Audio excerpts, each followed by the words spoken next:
We improvisers always say we've joined a cult, that improv is a cult, because once you go in, we just all get obsessed and we love it. So what's the deal? Why are we all freaking out and loving it and having a love fest? And if you want to be part of it, how do you get to be part of it? So let's bring up, please, our panelists. Can you please bring them up, and I'll introduce them as they come. So we have three really lovely folks from all over the world. As it happens, two of them are in Hong Kong today, not necessarily from, and one person's joining us from the States. So I see first Betty Chen. Betty's here in Hong Kong. Hi, Betty. Betty is a person who is more corporate and has a touch of improv, and we're going to learn more about that. John, who was there, but now we're on a frozen, exciting face. There we go. Oh, sorry, John is in the States. John is an improviser. And then we have Scott, and Scott is a person with some theater and improv background, but works in the corporate sector and does some facilitation, and I would say like leans into the improv background a little bit sometimes. I hope I didn't screw that up. So I'm gonna go over to you. Can I please have you all tell me, please, if you could rocket through space forever on a plate of food, what would the food be and why? And my second question, you'll do two for me, is when did you first learn about improv? Not do it, but learn about it. So what's the food that you will travel through space on? And when did you learn about improv? Let's start with John. Hey, John. Hey, a food that I would travel through space on a rocket? The last part.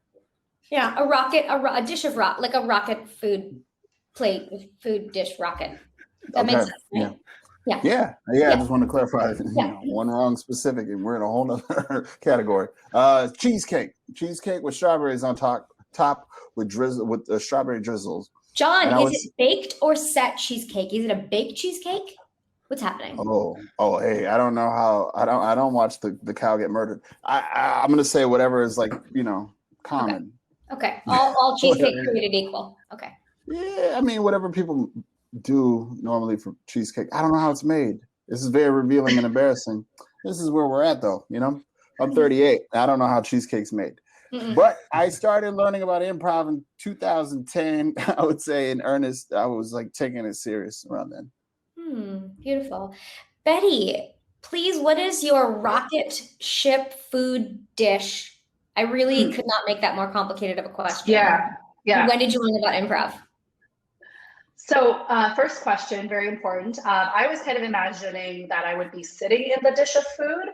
And because I'm going into space, it's really cold, right? Based on all the movies I've watched, and now I'm an astronaut. I would pick a bowl of soup noodles of some sort, like a pho or something that I can just kind of simmer in while I'm going to space. So I don't have to wear an astronaut suit, something to that degree, like a hot tub. Degree, was that a temperature pun on purpose? Yes. Okay. And then when did I find out about improv? It was 2000. Actually, I saw it a little bit in college, very, very minor, but I didn't really understand the magic of improv until I saw it in Chicago, where I used to live, and the birth of a lot of improv stars. Because I used to go watch a friend perform, and it just really blew my mind. I'm like, really? You don't rehearse that? You just come up with it yourself out of your minds? That's crazy. Anyway, so that was the moment that I was like, I need to go to all the shows, learn more about it, and then embarrassingly enough, many years later, was brave enough to try it myself. Okay, you're not wrong there. It is magic. We're going to come back to that. Scott Taylor, what food are you traveling through space on in, and when did you learn about improv? I would have to say my rocket ship would be a bag of salt and vinegar potato chips. It's just it's hard to live life without those. So and I figured that they would travel well. Consider. Yeah, there's no oxygen to make them go stale. I just found out, the air at the top of a potato chip bag, you know what that's full of? Nitrogen. Who knew? There you go. Knew. Okay. Yeah. And then improv, I would say, this is going to date me, but probably in 95, I was in grade 9 in high school. We had a very strong drama department, and I just fell in love with physical theater and a lot of mime, commedia dell'arte, and which led me into, of course, elements of improvisation as well. Yeah. Okay. So the topic of this discussion is essentially about how improv has had an effect on your life. So you were all humans doing your thing day to day, and then you learned about improv. And as Betty said, you were like, what is this crazy magic? So I want to know, if it has, how has it changed you since you have either found out about improv or begun to integrate it in your life? Give me like a top level, because I'm going to deep dive after that. So Betty, how has improv shifted or changed you?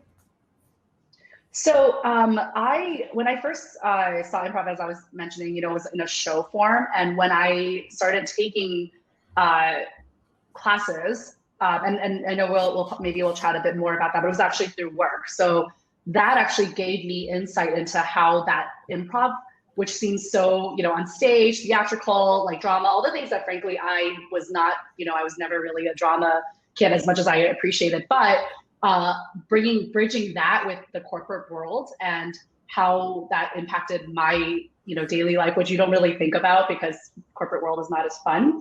But you get, there's that bridge that you don't expect. And I really enjoyed that. Mm-hmm. Okay. John, how has improv affected you? It's a big question, but if we're just to take one piece, I would say it's given me a way to express my authentic self, all of myself being Black in America in a fun way that I can also do this with fellow Black people who do this art in a very like loving way and in a very familial way, and where there's always been a need for that, but there just hasn't been a place to fill that void, to be able to play and to have joy.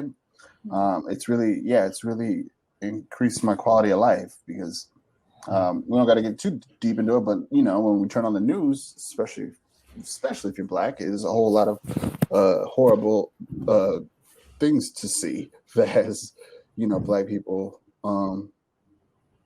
just constantly in just bad images. We'll just say that. And so improv's given me a place in a community to express myself authentically, and also like a place to have joy, which is invaluable. Yeah. I like that you were like, all of the things. Yeah, this is hard to talk about. I'm just going to give that a second. Scott, how has improv affected you? I think for me personally, it came a little bit later in life, and maybe not in the form of traditional improv. But when I moved to China in 2003, it was the first time that I saw poverty. So being from middle class, white Canada, very privileged upbringing. And so seeing that really shook me and changed my worldview. And so I came back to university later on and started studying around theater for development and the work of Augusto Boal. And I think within his work, there's a beautiful form of improv that exists, of what he calls the rehearsal for life. And how do you use improvisation to practice overcoming oppression in your life? So which is really cool. Yeah. Okay. All right. Now I have some specific targeted questions for individual folks. So as per my paper, I'm going to start with Betty. Lauren, is this like a game show? I feel like we're about to play for points. You know what I mean? Oh, yeah. Oh, there's points coming, John. There's points coming. Okay. So, Betty, you've mentioned your corporate background. So because I peppered you for information before, I know that you worked at Twitter, and they brought improv in. And this is what you were mentioning about having a little bit of a touch when you were in corporate. So I want to know, when you're working at the company and they bring improv in, was it like mandatory? Was it opt-in, opt-out? How did this work? And why did they bring the improv in? What was the purpose of it? How did folks react? Tell me about that. Yeah, that's a really good question. I wish they made it mandatory, but it wasn't. So at Twitter, there's a bunch of training that they bring in. So you have the standard, like how to write a presentation, how to do public speaking, all the really fun stuff that makes you a great corporate drone. But I remembered seeing this improv course being listed, and was just really curious. And I remembered, I was like, I'm just gonna go by myself. I'm not gonna like tell my coworkers because I might embarrass myself. But I just didn't know, right? I just was not sure. And so I ended up going.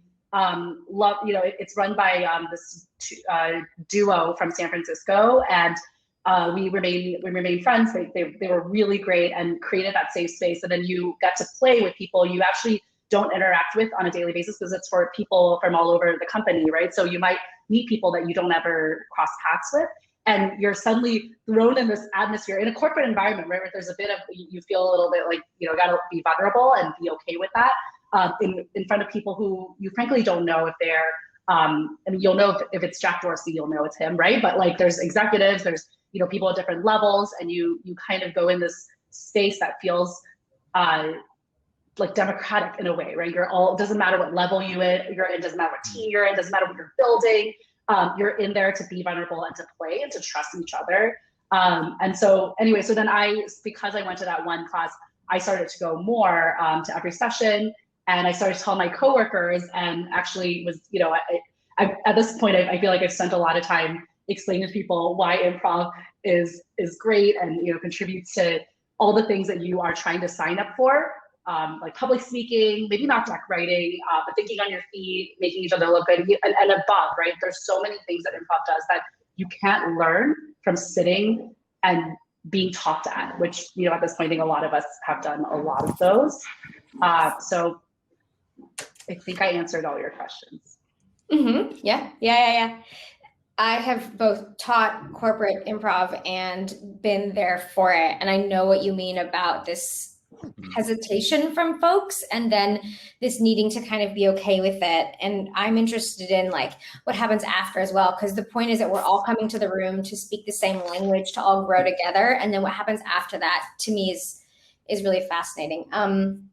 I'm going to go to John. John, you were mentioning before about sort of a community that you feel that you found that you're part of, this togetherness that improv has helped bring to you. Can you talk to me a little bit more about, so folks don't know where you are, tell us where you are and what that means, this community that you found? Yeah. Well, I'm in Minneapolis, Minnesota, United States of America. I think just to give me a little anchor as I answer this, because I got ADHD and it's just really broad, but I'll say, with the murder of George Floyd, I feel that I felt fortunate in that I had a community of Black improvisers worldwide that I could find community in, and then that showed me the importance of community was the tragedy of George Floyd being murdered, and for me, it really just crystallized what the value is of community. It's not just a nice thing. It's not respectable to have community. It's not like a bad. It's for you. It's for you. It's for your quality of life. It's for an individual's connection to humanity. It's deeper than all those things. And it took a tragedy for me to really kind of see it as clearly as I could, because it's hard. We're living in a aggressive capitalist world. So when we talk about things that are heartfelt, that are off stage, it can be challenging. So it was very important. It was very, very important on many levels. And I think the nice thing about community is that you also, you need to donate to it. You give to it. You don't just take from it. So it's this cyclical nature, like a stone soup almost or something. And I think once you clock into that and you're there and you're like, oh, we're all connected, then you can lend to that of your energy, and then someone else can dip in when they need it. So you mentioned a global community. So now you're connected beyond where you are, but the improv community, speaking the same language, having the same values and foundations, you feel connected beyond where you are. Yeah. Mm-hmm. Yeah, absolutely. Yeah. It is a shared language. The being Black is a common language, a shared language based on the experience. It's not an actual language that you can get like a. Yeah. Could I get that dictionary? That would. Absolutely not, Lauren. Don't even do bits, please. It's But AAVE is a real thing, African American Vernacular English, right? And that is a situation that is very important. It's not a situation. It's just it's a language. I would say that, and we can share that in addition to the improv, because I think a lot of times what media shows us is Black people just have poverty porn and just hard times porn. Like media will just show us like the hardest part about the Black experience is never Black joy. So that commonality was profoundly deep to see that, oh, it's our duty to have joy.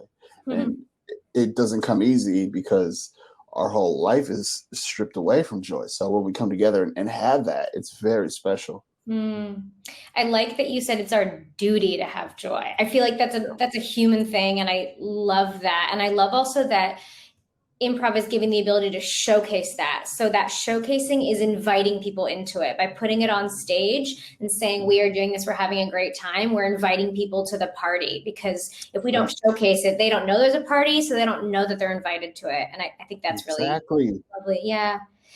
Scott, pivot. You work in training and facilitation, okay? And I want to know, talk to me about the theater background that I mentioned and how that bleeds into the work that you do and how you engage with folks. I know that you do global work and people from all over the world, do this. Yeah, so I mean, I think a large part of it came out from that early experience, going back to school, and the work with Auguste Boal and his stuff. Coming out of that, I came back to. So I went to University at Concordia in Montreal, and then I went back to Beijing after that, at which time I started my own business as a kind of a, let's see if this works. But it was really focusing on company culture, actually, and using how do we use arts-based engagement with organizations to help onboard people into the culture of an organization. So instead of putting up a PowerPoint and being like, we're passionate, right?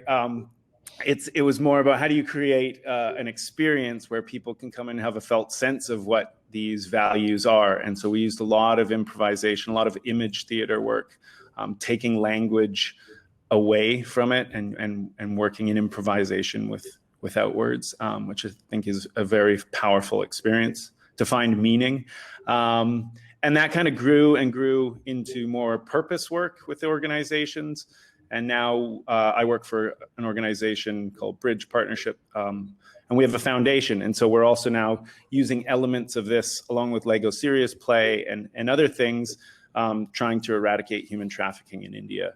And so working on bigger global initiatives. So I think there's a place for improv to help people explore, the optionality and challenge the duality of maybe how they see the world in a fun, exciting way. And the last thing I'll say is I've seen it, and I call it the KTV syndrome, where in China, you'll have the shyest person in the room, and you'll say, okay, we're going to do some improv and we're going to play a game. And you hand them the metaphorical microphone, and they just turn into these wonderful, beautiful flowers of joy and play. And it's almost like, as adults, we've kind of lost that permission to play and have fun, or we've forgotten. And so improv, I think, brings a lot of that joy, John, as you're talking about, back into the corporate world, where you're creating a space where people are allowed to play and experiment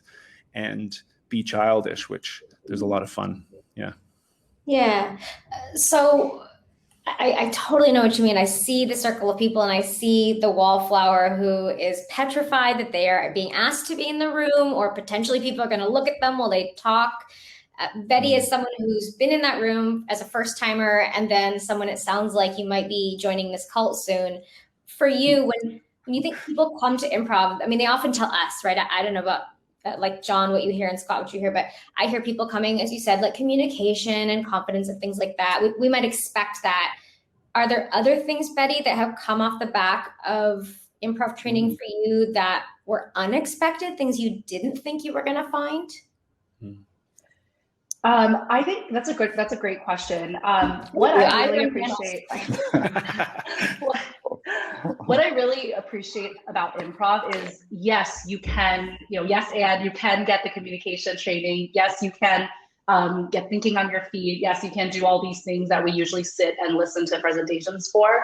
But what improv does a really good job, especially once you start training and playing a lot more, is learning how to make your team look good, right? Learning how to make your partner look good. And that is really hard to train for in a corporate environment. I find there's really not a lot of courses, that you see offered that's like how to make other people look good, because, and people, when they join, right? I mean, when you do trainings and when you join improv, even people are like, these are the things I want to learn about how to make myself feel great and look good. But improv is what's magical about it is you realize at some point that your role is really as important to step back and observe as it is to play and you know, be watched, right? I mean, that's really only a part of it. And so I think with improv, what is really valuable is learning, you know, in a corporate, it could be corporate, honestly, it could be personal, it could be with your friends, it could be with your family, it could be in any situation where you learn to step back and think about what they're trying to do, what they're trying to accomplish, what is the story they're trying to tell, and how do you support them? How do you add to it instead of negate or, you know, take things a whole different way or whatever that might be. So there's a lot of things with improv and the games that might only take a couple minutes to play that actually bring so much value into your everyday life. Making, you know, your partner and team look good is definitely one that's top of mind for me. For Scott or John or you know, fight for the mic, I don't care. How do we help people take away those tangible benefits? So it's what I referenced earlier. They come to a training, they come to a workshop class, they're hanging out, they have fun, they do the short exercises. And then how do we make sure that they walk away from it and they retain it, they integrate it in their lives? How do we have the long lasting effect? What do you think? I might answer maybe controversial. It's kind of like you can, you know, not my circus, not my monkeys in a way, right? Like it's like these people come up and it's there. I can show up and be the best as I can be in the room and create an opportunity for people to engage. And yet if you don't take something away or you choose not to and move forward to, I can't really control that. That's out of my control. So I think it's really more around how do you create the environment for learning and engagement, creating, you know, energies in rooms where people feel safe, where they can contribute and share their voice and feel part of the conversation. And I think when you do that, that's a different experience for most people outside in their real life, that they will take something and then it's up to them kind of what they choose to do. And sorry, and Scott, and when you've done that, when you've made the right space and environment, just from, if you have any, I'm throwing you on the spot, please improvise. Do you have any anecdotes or times where there've been unexpected takeaways or aha moments or things like that when you've done this and you've made the space and then like someone gets it or they contribute? Yeah. So one of our core practices is we check in and check out emotionally to all of the work we do with all of our corporates. So we create a space for people to share, like, I'm stressed right now. I'm coming into this, you know, session with all of my life happening around me. And so I think when we do a simple practice like that and actually listen to people and create space for people to share how they're feeling, that felt sense and that felt experience a lot of time before we get into the learning can have an emotional impact on people. And that's when people leave and they go, oh, your session was so great. You know, we consciously slow down and create space for not only those who talk to think, but also those who need to think to talk, have the time to reflect, because we're not all the extrovert improvisers that you know, that I am, but not everyone's like me. Yeah. I hope that's helpful. I want to say again what I heard you say, because it is so apt, and 50% is me and 50% is other people, and maybe there's a spectrum. You said think to talk or talk to think. And this is only something that I became aware of a couple of years ago. I am a massive extrovert on the scale. I'm like 90 something percent. It's bananas. And sometimes I don't know what I'm thinking until the words come out of my mouth, because I don't sit and plan it. I'm just not wired that way. So I have to talk to understand what I mean. And so I'm great put on the spot, and I will actively think. And to what you said, a lot of people are not like that, and they need to take the space and the time to think about it so that they can verbalize and share what they think. And if I am talking my thinking out, I'm not leaving floor space, auditory space, whatever it is, for that person. So they're processing, but they're listening to me. So how can they process? I think creating that, doing that, and giving the allowance for all the different kinds of thinkers is beautiful. Thank you for that. Yeah. John, what John, do you think? Yeah. yeah, anything to add on that? And I also, we've touched on joy, so I want you to tell me more about joy and play, whether it's in trainings or the improv you do. I'll leave that an open question on purpose. You want me to talk about joy in trainings right now? Yeah, sure, yeah. Don't. Okay. I believe you. Okay. Well, I don't. I mean, for trainings, any training you have to have joy. It is and I guess this is so much you could say about it, but first and foremost, I never want to forget, and I hope a lot of trainers and facilitators keep it on the front of their mind, that we got to just be thankful, right? Like, we got to be thankful that people came in the room to learn. Doesn't matter what level, there's always somebody that came in, and we don't know how much anxiety they had to just get in the door. We know stories of people that have been in their car waiting till, class was right about to start, and then they can make that jump in there. So I think for me, just everybody wants to do shows, everybody wants to teach, and everybody wants to, kind of like pursue their passion. So when you get to do that, I don't know, I find a lot of joy by being grateful that I get to have that session with folks. And that to me is joy. Then how do you, John, take the play and the fun and integrate it in your life? How do you find that it finds its way into the rest of your life? Well, it's just the second nature, honestly. Like, I think you do this enough and you can wake up at any time of day and do improv. So it just becomes right there, readily accessible. I don't know how specific. I mean, there's a lot of ways how, but I think I'm down to clown. I just found in my bag of dress up stuff, I have like 3 bags of wigs and things. I just found a clown nose this morning and I didn't remember I had it. So now that you're down to clown, that nose might come out. Yeah. Heck yeah. Homie plays that. Nose. Bring out the nose. Hashtag trending, bring out the nose. If anyone is in the chat watching, I saw someone who just joined us said, wonderful chat. Thank you for that. And as I said, this will be watched back. But if anyone wants to say anything, ask, comment, you're more than welcome. Otherwise, we'll rock and roll. I want to know from everyone, anyone jump in on this one. I have a couple questions. Number 1, do you have any stories you want to share? They're going to blow my mind or anyone else's about things that you've seen in improv classes. Moments, anecdotes, you could have seen it in the improv community or workshops or anything. Any stories that you feel like need to be part of this conversation?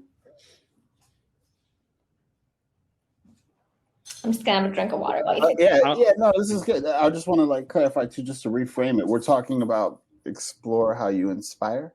I mean, that's our tagline for the whole summit, but the goal for us here is we want to invite people into the call and show how improv has affected you. So just tell us your stories about things you've seen that have surprised or inspired you in an improv context. It's a broad question. So many stories.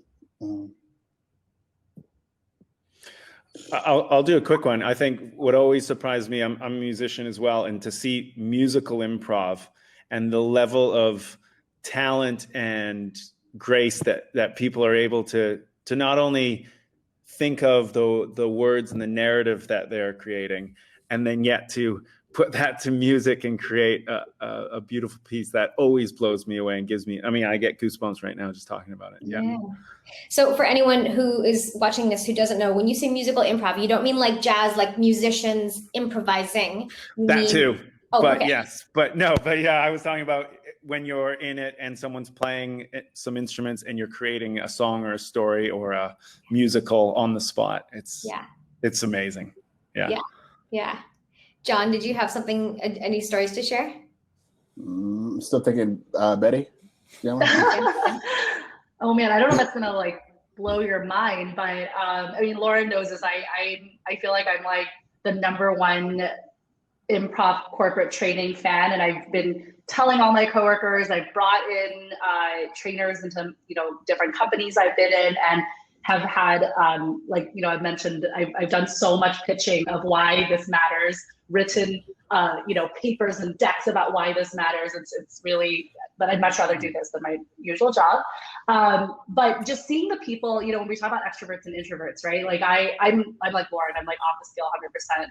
1000% extrovert, but I work with a lot of introverts, and seeing them come out of their shells and being vulnerable. Like I love what John said about being grateful to have these people here, but also to be vulnerable and to put down their guards and play with you in a way that you have never seen them before. And this is, once again, it could be out, inside corporate, outside corporate, but there's a level of trust and gratitude that you bring, and you see people bring it, right? Because you might think that I'm just gonna put myself out there and I've done this before and I know it's okay if I fall, I'll get up. But there's a lot of trust and gratitude that you have for people who do that, who might not, this is not natural for them.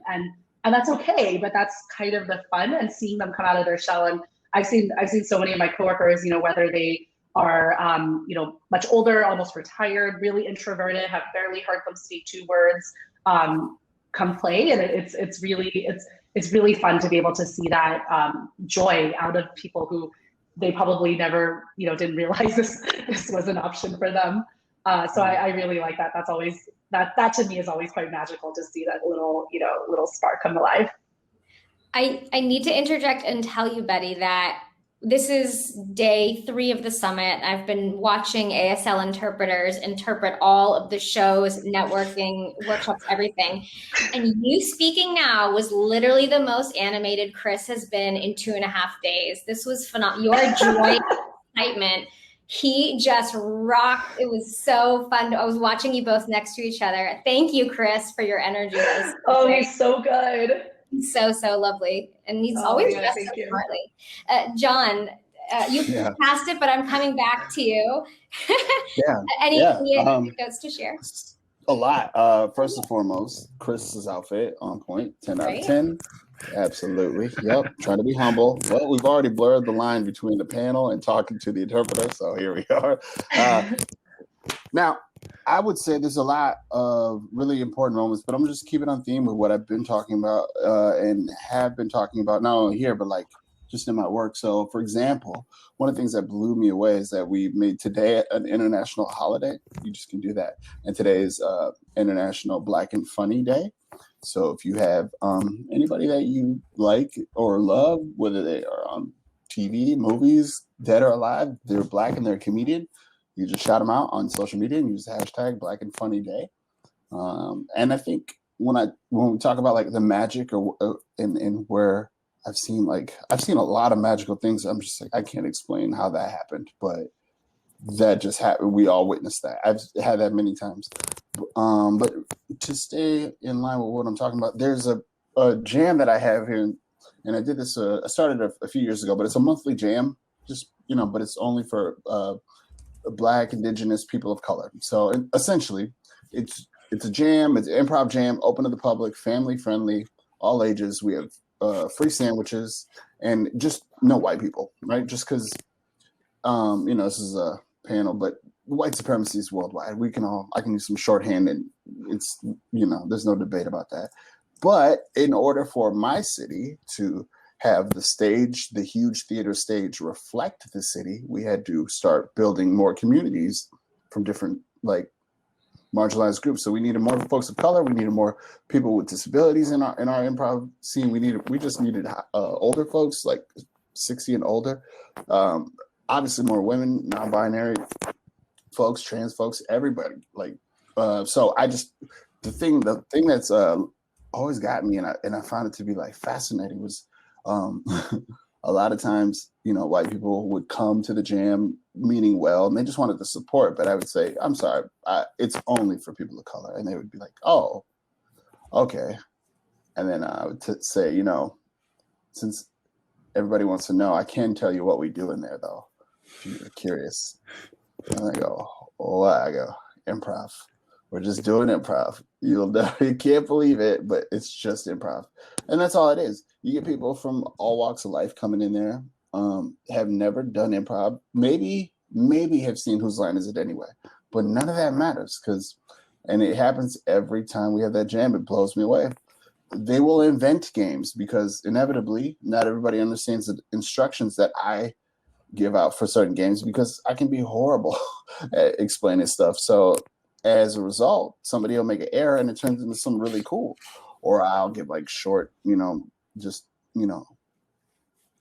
instructions, and another misinterpretation just makes it way more challenging. But to watch them execute this like thing that was like a mistake that on my head, I take full responsibility. I shouldn't have explained it horribly, but I did. And now it's going down the circle and it's evolved to something, and they're doing difficult like things, and that to me is amazing. So I'm often blown away by how much pomp and circumstance we put around, and so much hype and pressure we put around improv. And I'm also like blown away when humans just show up in a space and they can do it like it's second nature. And I think, I love that.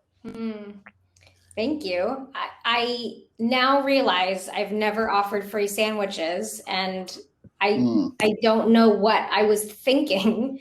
So Yeah. I'm on the sandwich train. I'm with you. I get it. Okay. Or cookies. Yeah. Like yes, of course. Yes. And one of the things that you mentioned, which I love, and we actually had a session on this yesterday, whatever yesterday means to you, whenever you are, about failure, specifically about failure and understanding, letting it wash over you, know what that means.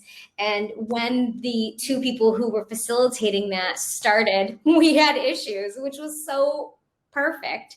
And they just acknowledged it and owned it. And then that lent into the conversation. So I think what you said, John, it's so perfect, because improv is the acceptance of the reality of what happens, being present and working on it and learning from it. And if you do instructions or you hear instructions or whatever, and you don't get it and it changes, and instead of worrying that shift was wrong and how to reroute, we go with it. Like, that is the epitome for me of improv and some of our key shared, approach and learning. So I love that. Okay. Oh, sorry. Yeah. I said, hell yeah. Oh, yeah. Thank you. Okay. Hell yeah. Yeah, so we have 5 minutes left, and I'm going to ask you all now. So fight for your right here. Own the mic. Okay, so if someone wants to bring improv into their company or do team building or something like that, Betty can answer this, or anyone. What should they do? Where should they go look for this resource? How do they bring it into their company? How do they get us there? I mean, I was like, I can send you my decks if you need to pitch. Yeah. What do you focus on? What do you explain improv does? Quickly, like, tell us. But what are you saying? Like, this gives you what? Yeah. I definitely throw in all the buzzwords. So once again, that companies are constantly training on communication, problem solving, thinking on your feet, all these things. So I add all those because it's true, right?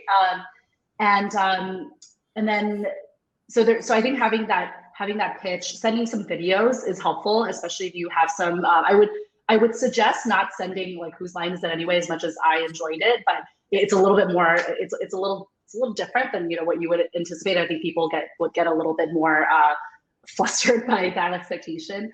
And I think how you could look for it. So I used to play in San Francisco and Seattle. Now I'm in Hong Kong, where I get to play with Lauren. Is looking for your local improv groups. I think those are the people that are the most, the training is a lot more authentic, and they're used to all the different types of people, different comfort levels, different walks of life coming in. So that's always a good place to start. Definitely, I feel like a lot of probably big little cities. I mean, putting this together, right? You meet all these people from all around the world. Definitely start there. But yeah, I think improvisers also, I know Lauren for sure knows so many people, so Lauren would also be a great resource. I'm sure if you're looking to bring someone in, definitely highly recommend it. Okay.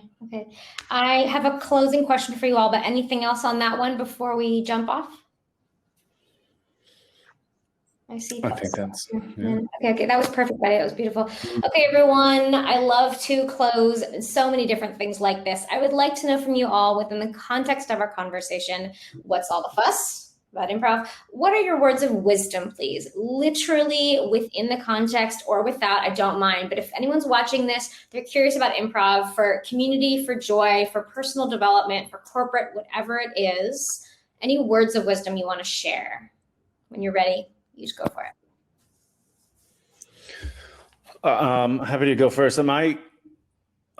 words of wisdom would be to realize that everyone everywhere is making it up, is improvising.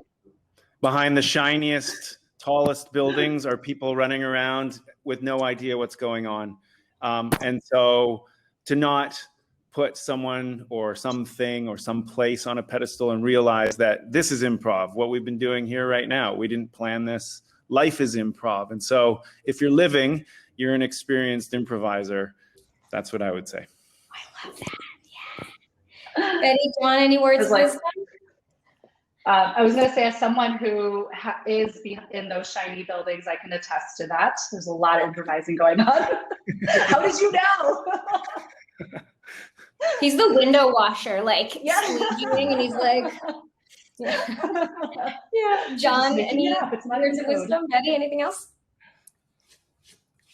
Betty, were you gonna go? No, John, you can go. I guess there's so many words of wisdom. Also, it is scary to think of a brain surgeon improvising. So I think, you know what I mean? Take what Scott said with, you know what I'm saying? Like, or just apply it to scale. But in that same vein, I would just add to what Scott said. Like, in addition to everybody improvising and all that, you get a chance to look at the world with a unique lens in which you get to see everything as a gift.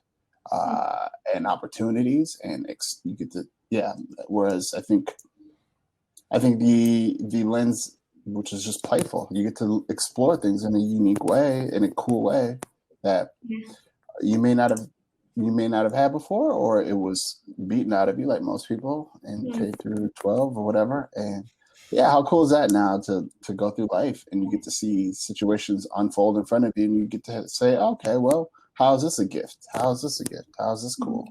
Instead of, why is this cool? Damn it. Oh no. How did we get here? You know, instead of that.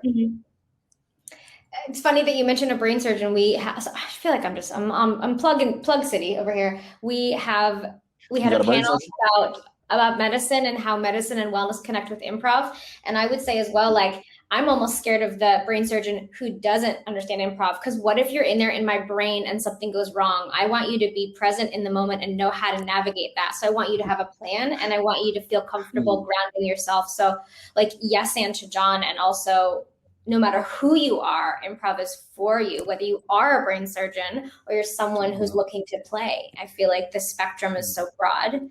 And finally, we're going to close off here. We're going to go back to the floor. I just want to give everyone an opportunity to plug anything. If you have a business, a website, a something, how can we find you? We'll have in the chat here anything. So Rebecca's already added stuff. And by the way, John has a show that's going to close out our festival. So we're going to finish the summit. The close blackout is the show Blackout. So look for that. It's 11:15 GMT, but anything. And we're all black. It's just gotta. It's a triple. Triple. Anything you want to plug, Scott? Anything that we should go check out, read, know, find, follow? You can check out the business I work for, Bridge Partnership, bridge-partnership.com. I run a podcast with them called the Bridge Breakthrough Podcast. You can find it on Spotify and iTunes. And I got to plug my new business I'm starting up, International Men's Adventure. To take guys out into the bush to learn how to improvise and learn new skills, but also to increase their emotional leadership and connect on an emotional level and talk about the hard things in life. So nice. Betty, John, anything to plug, point at? Betty. Nothing to plug on my end. My bio says I'm looking for my side hustle. So unfortunately, at the moment, I'm still just a corporate drone, but I would love to plug Lauren as her biggest fan. So please check out everything she does, because I'm just, kind of there hoping I could be Lauren when I grow up, but not there yet. But I did want to I remember thinking of this in terms of words of wisdom. This is not my words of wisdom, but I always think about, I think it's like Plato, who's like, you learn more about a person in their hour of play than a year of conversation. And that's what I find is really fun about improv. So in addition to me plugging Lauren, I'm also plugging Plato. So there's that. Yes. Is that PLATO or PLAY with dough? T right now, yeah, but also Play-Doh. That's another session. Thank you. John, Bars. anything Yeah. you want to point us out? Just look up hugetheater.com. Theaters with the ER, because I don't know. But make sure you put theater in there. Or just go to huge.com. I don't know what's there. And we have classes, and there's also like, a class that'll be up in a couple of weeks, Performing with a Purpose. And it's just been a fun class. I've been teaching a lot. So if you like improv, you've been doing it a while, but you want to get more into, identity and how does that show up, and optics, and, how to have like a, facilitate a safe space with people from wildly different backgrounds. How do you kind of navigate that, or create, your own kind of space in a town or city that you just are like, how do I even build this thing? So yeah, just Performing with a Purpose has been fun, and yeah, that's pretty much. And Blackout and happy Black and Funny Day. That's wild. Yeah. Just great holidays. Yes, please. I want a cake day. All right. Thank you all so very much for your time and your energy. Thank you, Chris, for your interpretation skills and your fantastic energy. You all so very much. Thanks, Lauren. Thank you so much. Thank you, Lauren.